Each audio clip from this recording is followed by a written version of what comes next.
ಚಿತ್ರದುರ್ಗದಲ್ಲಿ ಬ್ರಾಂಡ್ ಚಿತ್ರದುರ್ಗ ಹೆಸರಿನಲ್ಲಿ ಅದ್ದೂರಿ ಸಮಾವೇಶ ಹಮ್ಮಿಕೊಳ್ಳಲಾಗಿದೆ. ಇನ್ನು ಈ ಕುರಿತು ಪತ್ರಕರ್ತರ ಭವನದಲ್ಲಿ ಪತ್ರಿಕಾಗೋಷ್ಠಿ ನಡೆಸಿದ ಹಿಂದೂ ಎಕನಾಮಿಕ್ ಫೋರಂನ ರಾಜ್ಯ ಸಂಚಾಲಕ ಶಿವಪ್ರಸಾದ್ ಅವರು ಮಾತನಾಡಿದ್ದಾರೆ.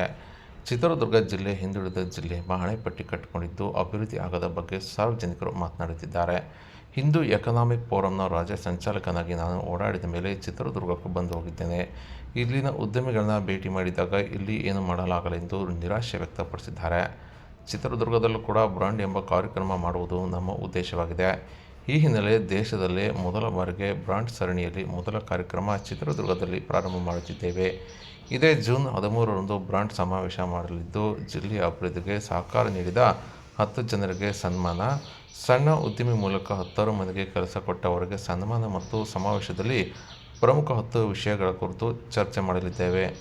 ಚಿತ್ರದುರ್ಗ ಸಾಕಷ್ಟು ಅಭಿವೃದ್ಧಿಯಾಗುತ್ತಿದೆ. ಈ ಬಗ್ಗೆ ಕೂಡ ಸಮಾವೇಶದಲ್ಲಿ ಚರ್ಚೆ ಮಾಡುತ್ತೇವೆ ಎಂದು ಶಿವಪ್ರಸಾದ್ ತಿಳಿಸಿದ್ದಾರೆ.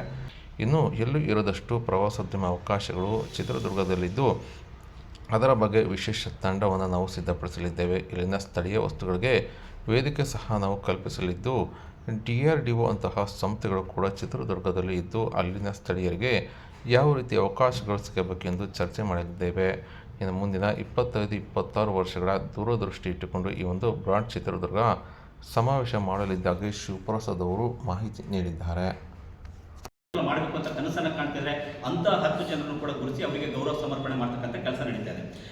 ಇಡೀ ಸಮಾವೇಶದಲ್ಲಿ ಪ್ರಮುಖವಾಗಿ 10 ವಿಷಯಗಳನ್ನು ಆಧರಿಸಿ ನಾವು ಚರ್ಚೆಯನ್ನು ಮಾಡ್ತೀವಿ. ಅದರ ಪಟ್ಟಿ ಕೂಡ ನಿಮಗೆ ಪತ್ರಿಕಾಗೋಷ್ಠಿಯಲ್ಲಿ ಕೊಟ್ಟಿರ್ತಕ್ಕಂಥದ್ದೇ. ಜಸ್ಟ್ ಸುಮ್ಮನೆ ಓದ್ಬಿಡ್ತೀನಿ. ಚಿತ್ರದುರ್ಗವನ್ನು ಲಾಜಿಸ್ಟಿಕ್ಸ್ ಹಬ್ ಆಗಿ ಮಾಡಬೇಕು ಅಂತಕ್ಕಂಥದ್ದು ನಮ್ಮ ಮೊದಲ ಡಿಮಾಂಡ್. ಅದರ ವಿಸ್ತೃತವಾದಂತಹ ಚರ್ಚೆ ಈ ಸಮಾವೇಶದಲ್ಲಿ ಆಗುತ್ತೆ. ಸಮಾವೇಶದಲ್ಲಿ ಆದ ನಂತರ ಇದಕ್ಕೆ ಕುರಿತಾದಂಥ ಒಂದು ಕಮಿಟಿಯನ್ನು ಕೂಡ ಮಾಡ್ತೀವಿ. ಅದು 2 ವರ್ಷ ಆಗಲಿ 3 ವರ್ಷ ಆಗಲಿ ಅದರ ಬಗ್ಗೆ ಪ್ರಯತ್ನ ಪಟ್ಟು ಆ ಲಾಜಿಸ್ಟಿಕ್ಸ್ ಹಬ್ ಚಿತ್ರದುರ್ಗಕ್ಕೆ ಬರಬೇಕು ಅಂತಕ್ಕಂಥದ್ದು ನಮ್ಮ ನಿಲುವು. ಬಂದರೆ ಚಿತ್ರದುರ್ಗದ ಅಭಿವೃದ್ಧಿ ಸಾಕಷ್ಟು ಆಗತ್ತೆ ಅಂತೇಳಿ ಅದನ್ನು ಪ್ರೈಮ್ ಫೋಕಸ್ ಆಗಿ ಇಟ್ಕೊಂಡು ನಾವು ಚರ್ಚೆನ ಮಾಡಿದ್ವಿ. ಉಳಿದಾಗೆ ಚಿತ್ರದುರ್ಗದ ಪ್ರವಾಸೋದ್ಯಮ ಅಭಿವೃದ್ಧಿ ನೀವು ನಂಬೋದಿಲ್ಲ, ಬಹುತೇಕ ಜಿಲ್ಲೆಗಳಲ್ಲಿ ಇಲ್ಲಿ ಇರತಕ್ಕಂಥ ಪ್ರವಾಸೋದ್ಯಮದ ಅವಕಾಶಗಳು ಜಿಲ್ಲೆಯಲ್ಲಿದೆ. ಇಲ್ಲಿ ಟ್ರಕ್ಕಿಂಗ್ ಅವಕಾಶ ಇದೆ, ಅಗ್ರಿಕಲ್ಚರ್ ರಿಲೇಟೆಡ್ ಅವಕಾಶ ಇದೆ, ಆಯಿತಾ. ಆಮೇಲೆ ನ್ಯಾಚುರಲ್ ಆಗಿರ್ತಕ್ಕಂಥ ಅವಕಾಶ ಇದೆ, ನೈಸರ್ಗಿಕವಾಗಿರ್ತಕ್ಕಂಥ ಡ್ಯಾಮ್ಗಳದ್ದು ಅವಕಾಶ ಇದೆ. 2 ದಿನ ಕಂಪ್ಲೀಟಾಗಿ ಚಿತ್ರದುರ್ಗವನ್ನು ಒಂದು ಪ್ಯಾಕೇಜ್ ರೀತಿ ಟೂರ್ ಆರ್ಗನೈಸ್ ಮಾಡಲಿಕ್ಕೆ ಅವಕಾಶ ಇದೆ. ಇದನ್ನು ಗಮನದಲ್ಲಿಟ್ಕೊಂಡು ಇಲ್ಲಿ ಏನು ಅಭಿವೃದ್ಧಿಗೆ ಪಡಿಸ್ಬೋದು ಇದರ ಬಗ್ಗೆ ನಾವು ಫೋಕಸ್ ಮಾಡ್ತಾ ಅದಕ್ಕೊಂದು ಸಪ್ರೇಟ್ ಟೀಮನ್ನು ನಾವು ಮಾಡಿದ್ವಿ ಉದ್ದೇಶಕ್ಕೆ. ಮತ್ತು ಜಿಲ್ಲೆಯಲ್ಲಿ ಸಾಕಷ್ಟು ಇಲ್ಲಿನ ಲೋಕಲ್ ಏನಿದೆ, ಉದಾಹರಣೆಗೆ ಮೊಳಕಾಲ್ಮೂರು, ಅದಕ್ಕೊಂದು ಜಾಗತಿಕ ವೇದಿಕೆ ತಲುಪಿಸಲಿಕ್ಕೆ ಒಂದು ವೆಬ್ಸೈಟ್ ಮಾಡಿ ಅದನ್ನ ಡೈರೆಕ್ಟಾಗಿ ರಫ್ತು ಮಾಡೋ ರೀತಿ ಏನಾದರೂ ಪ್ಲಾನ್ ಮಾಡಲಿಕ್ಕೆ ಆಗುತ್ತೆ. ಈ ಥರದ ಚಿಂತನೆಗಳು ಕೂಡ ಈ ಸಮಾವೇಶದಲ್ಲಾಗುತ್ತೆ. ಹಾಗೆಯೇ ಬೇರೆ ಯಾವುದೇ ಜಿಲ್ಲೆಯಲ್ಲಿ ಇರತಕ್ಕಂಥ DRDO, ಆಮೇಲೆ IAC, ಇಸ್ರೋ ಸಂಬಂಧಿತ ಚಟುವಟಿಕೆಗಳು ಜಿಲ್ಲೆಯಲ್ಲಿ ನಡೀತದೆ. ಅದಕ್ಕೆ ಸ್ಥಳೀಯರಿಗೆ ಏನು ಅವಕಾಶ ಆಗ್ಬೋದು, ಸ್ಥಳೀಯರು ಯಾವ ರೀತಿಯಲ್ಲಿ ಇನ್ವಾಲ್ವ್ ಆಗ್ಬೋದು, ಇಲ್ಲಿ ಹೊಸ ಬಿಸ್ನೆಸ್ ಆಪರ್ಚುನಿಟೀಸ್ ಏನು ಕ್ರಿಯೇಟ್ ಮಾಡ್ಬೋದು, ಇದ್ರ ಬಗ್ಗೆ ಕೂಡ ನಾವು ಚರ್ಚೆಯನ್ನು ಮಾಡ್ತಾ ಇದ್ದೀವಿ. ಯಾಕಂದರೆ ನಾನು ದುರ್ಗಕ್ಕೆ ಬಂದರೆ ನಮ್ಮ ಜಿಲ್ಲೆ ನನ್ನ ಹೈವೇಲಿ ಎಲ್ಲ ಹಿಡಿದು ತಿಂಡಿ ನಮ್ಮಮ್ಮ ದೋಸೆ ತಿಂದೆ, ಬಟ್ ಜಿಲ್ಲೆಯಲ್ಲಿ ಈ ಥರದ್ದು ಇದೆ ಅಂತ ನನಗೆ ಗೊತ್ತೇ ಆಗಿರೋದಿಲ್ಲ. ಅದಕ್ಕೆ ಗೊತ್ತಾಗ್ಲಿಕ್ಕೆ ಏನು ಮಾಡ್ಬೋದು, ನಮ್ಮ ಜಿಲ್ಲೆ ಕಡಿಮೆ ಅಲ್ಲೆಲ್ಲ ಗೊತ್ತಾಗಲಿಕ್ಕೆ ಈ ಥರದ್ದೆಲ್ಲ ಪ್ಲಾನ್ ಇದೆ.